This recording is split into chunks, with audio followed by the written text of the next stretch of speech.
কিয়ামতের আগে পোশাক পরিহিতা উলঙ্গ নারীদের সংখ্যা বেড়ে যাবে।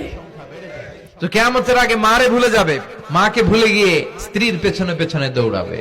আল্লাহ তাআলা বলছেন, হে নবী, লোকেরা আপনাকে কিয়ামতের ব্যাপারে জিজ্ঞেস করে, আপনি কিয়ামতের ব্যাপারে কি বলবেন? আপনি তো কিছু জানেন না এই ব্যাপারে। এই ব্যাপারে জানে কে? বিশ্বনবী যখন মক্কার জমিনে কিয়ামতের ব্যাপারে বারবার মক্কার লোকদেরকে সাবধান করতে শুরু করলো যে এই দিন দিন না, আরো দিন, এই দিনটাই দিন নয়, বিশাল একটা জগৎ পড়ে আছে, সেটা শুরু হবে কিয়ামত দিয়ে, সব লন্ডভন্ড হয়ে যাবে।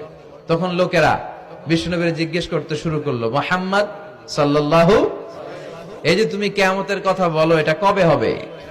ইয়াসআলুনাকা আনিস সাআতি আইয়ানা মুরসাহা ফীমা আনতা মিন যিকরাহা ইলা রাব্বিকা মুনতাহাহা।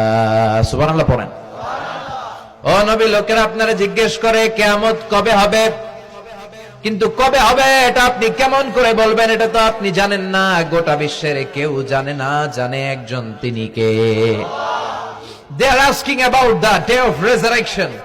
People are asking you about Qiyamah. Who are you to talk anything about it?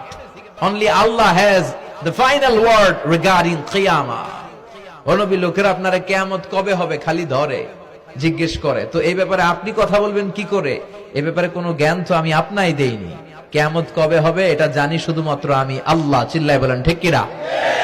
বিশ্বনবী মক্কায় কিয়ামতের ঘোষণা দিলেন। বিশ্বনবী বললেন, এই পৃথিবী এরকম থাকবে না, সব ভেঙে চুরে খান খান হয়ে যাবে। আল কারিআতু মাল কারিআতু ওয়া মা আদরাকা মাল কারিআহ। বিকট একটা আওয়াজ হবে, ইসরাফিল যখন সিংহায় ফুৎকার দিবে, গোটা বিশ্বটারে মেসাকার করে দিবে কে?